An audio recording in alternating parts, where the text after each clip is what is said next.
Marcellus Cox is a writer and director from Los Angeles, California. He's always had a passion for movies, filmmaking and storytelling, and his filmmaking style deals with dark and edgy themes, pushing the limits as far as he can possibly go, with his storytelling touching on subjects such as race, religion, social and political issues.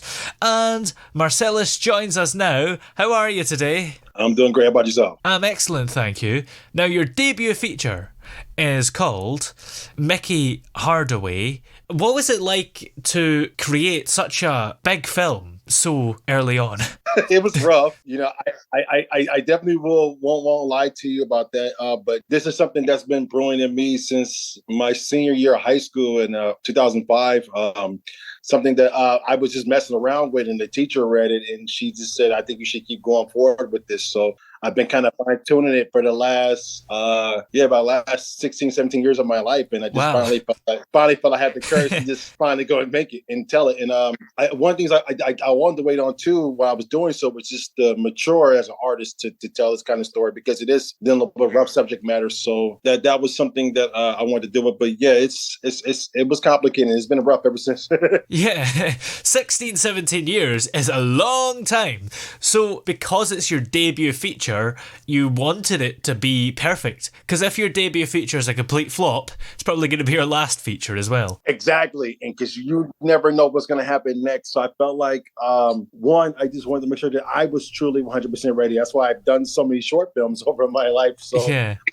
I'm very grateful for those, because I felt like if I didn't have them, I would not be ready to tackle this monster. And I just felt like that I was mature enough artistically to push this endeavor, because making a feature not easy. And like you said, when it's your first feature, if it fails, then it's a problem. So for me, it was everything, and I had to really make sure that I was mature enough, ready, and most importantly, I was skilled enough for my craft to embark on this. And I felt like that I was. So how did you handle the transition from making short films to feature films? One of the things that I guess I've had in my corner was just having a lot of veteran filmmakers who have been there and like just gave their advice, and just kind of like learning as much for them as seemingly possible, like watching their transitions from working with actors and actresses and dealing with producers and dealing with investors. So, I mean, obviously when you only have 10, 15 minutes to tell a story, it's push and go. But when I learned about features is that it's a sprint, not a marathon. So you can tell your story without having to rush and be truthful with it at the same time, and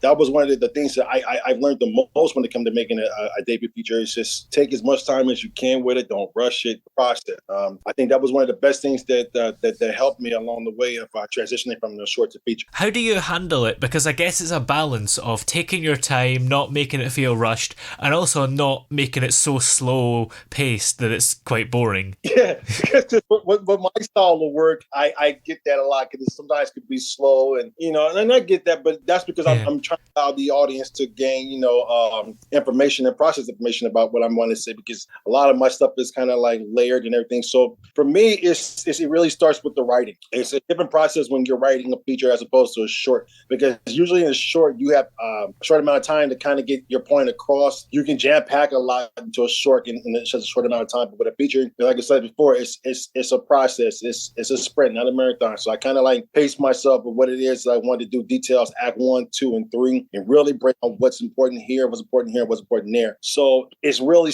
everything starts with the script. And once I felt like I had really fine-tuned that, and I had other great people over at Screencraft who helped me fine-tune my script, and just working with other directors who are also writer-directors who read it as well, and just really helped me like pace it and put it together. I really felt more comfortable doing it. Logistically, was it a bigger challenge as well? Because everything is bigger.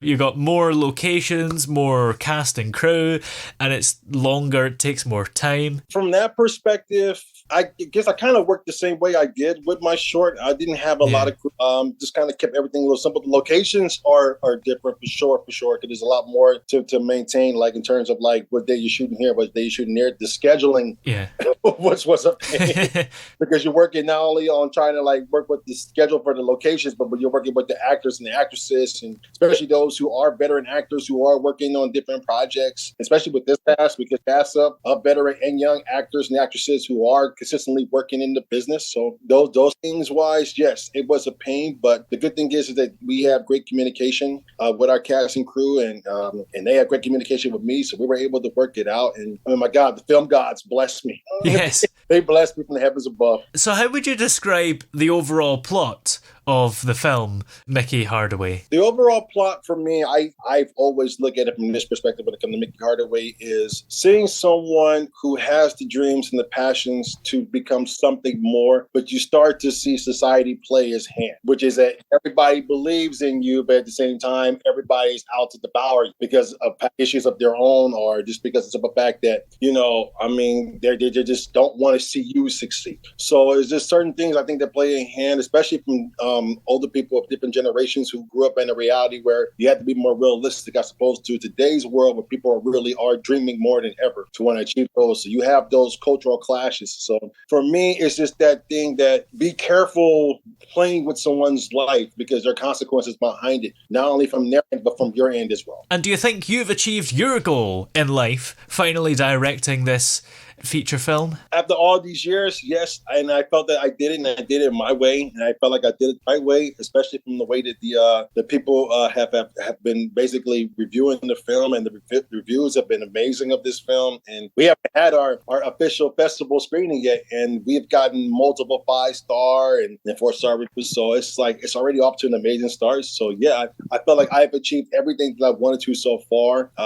Obviously, later on in the year, we'll really see how much more it can be achieved. But in terms of what I wanted to do with the story and just getting it out and just having like the people tell me what they think, yes, I feel like I've achieved that end mark. So how did it all start for you in film? Because you mentioned this feature film has taken 16, 17 years to actually finally come out. So were you already making films back when that idea was just sperm?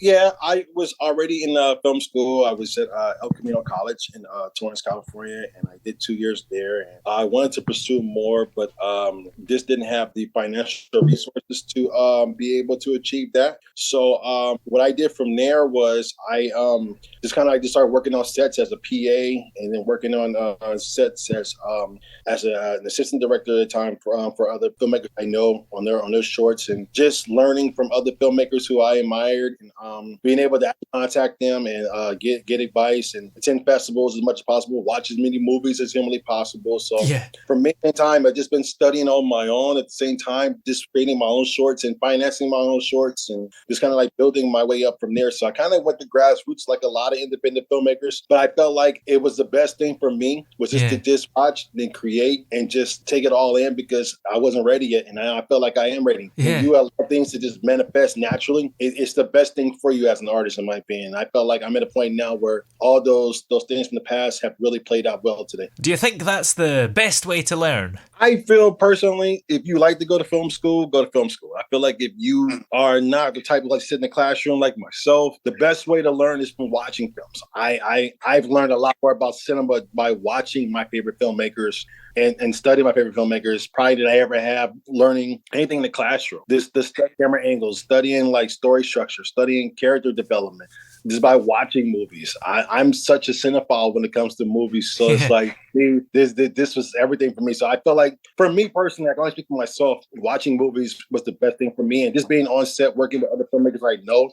But I mean, those who want to go to film school, I understand. The only thing that I think that plays hand in hand for both is that you don't have that experience of working in the business. And the business. So that's kind of like something that has to be taught more. And it's not just from film school perspective, but just from a personal perspective as an independent filmmaker. So those are things that kind of go hand in hand. But I feel for me, if you're like myself, watching movies is the best way to learn and then actually creating them. And when you're watching movies, do you have to watch them with some prior knowledge of filmmaking? Because if you don't, you maybe wouldn't know what to look out for in terms of filmmaking techniques. I would say, for my own personal opinion, it would be great to have that thought going in, but you don't have to, because I remember early on for me, I just watched something and I just got hooked to it. Yeah. And I think that can naturally happen for somebody, and that could be a spark for them. So it'd be great to have prior knowledge, but I don't think it's needed. I think you just have to have a love of film. If you love movies, and I mean, if you're really truly passionate about it, then believe me, knowing who this filmmaker is means nothing.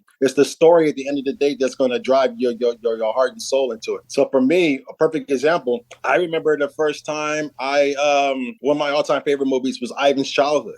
And I didn't know anything about Tarkovsky. And this was like 14, 15 years old. And I watched it and I was just hooked on it. And now I study every single thing there is about it. Yeah. So for me, it's just one of those things where it's just the movie. The movie has to hook you. The story has to hook you. And from there, it's like you just dive into it and you study who they loved and who they admired. And it's just so on and so forth.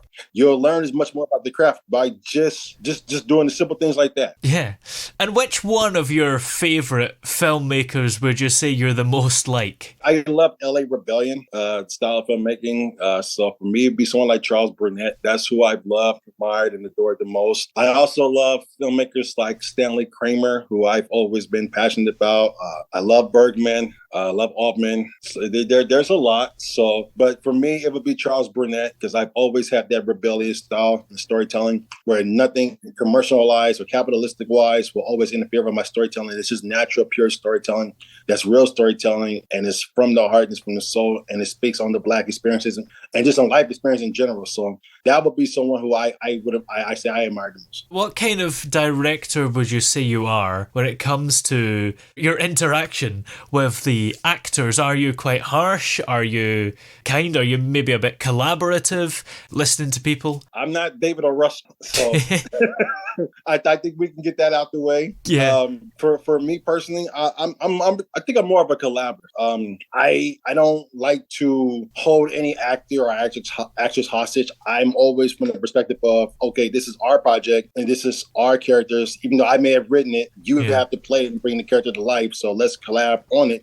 How do you see it? I want to know what you think. Do you have anything that you would say differently? Do you have anything that interaction-wise this character would do differently? Because in my opinion, my job is to make sure that you bring the character to life, and I have to direct that. So it's neck and neck. And if we're not on the same page, then it's going to fail. Yeah. So I have to make sure that me and my actor, me and my actress are good. So I'm more of a collaborative. I don't want to ever make anybody feel like when they come on and say, oh my God, he's a tyrant. No, I'm not. I'm not anywhere near that. And I think anybody who knows me knows that. So for me, I want to make sure that you and I, in terms of the actor and actress, we're on the same page. We see this the same way. I'm not going to hold you hostage. I'm going to let you go. But if I don't like anything I see, then yes, I'll cut and we'll go over it. But for the most part, everything is a collaborative effort for me. And we've talked about your favorite filmmakers. Musically, are you a bit of a Bob Marley fan? Well, you see the poster in the back. Yes. Yes. I am, but I also have different forms of music as well. So jazz, reggae, hip hop to a certain extent when it comes to certain parts, especially today. I'm kind of like whatever about it, but I love country music. So believe it or not, yes, people, I love country music. I love Oscar scores. So for me, like classical music. So like I love different forms. Anything that I can play with, anything that I can use in my art that reflects the story, I'm all for it. So, well, what's coming up for you after this film comes out? Are you working on anything else, or is it all top secret? No, I want to say top secret, but I'm not on that level to say that yet. So, for me, I'm working on the second feature. I've already written the script titled Jefferson Street. It's a period piece. It's about this Black detective from Detroit who travels down to Texas in 1951 to investigate the murder of his mother at the hands of the Ku Klux Klan. So it's a very personal story. Something I've been working on for about 8-9 years now as well, just putting the script together and make sure that every single detail is layered in the vision the way that I want it. So that's the next project after this. So hopefully, if everything goes according to plan, we'll have that production begin in 2024. So that's that goal. Yeah. And in the meantime, this film is not out yet, I don't think, because I had to use a password to see it, and you said it's not at festivals yet. But do we have a timescale for Mickey Hardaway coming out? So the goal is for us to screen from now in March to the end of November. So hopefully, if we're lucky, we'll have a theatrical release in December December, and then it'll become streaming in 2024. So hopefully around January 2024, it'll be streaming. So that's the goal and that's the plan. So I'm sticking with it. So that's my vision. But in terms of festivals, we have our world premiere at the Kansas City Film Fest International, March 26th to 29th, and we'll be working our way down from there. So we actually had a couple of acceptances already. Can't announce them yet, but yeah, we're definitely going to be busy for a while. So if anybody wants to stay in touch in terms of where the screenings are, you can just get in touch with me, social media wise, via Instagram and Facebook, and you'll see details there. So yeah, we're just now beginning to run, and I'm excited for it. Excellent. Well, many thanks for talking to us today. It's been great having you on. I appreciate it, my man. Thank you very much for having me.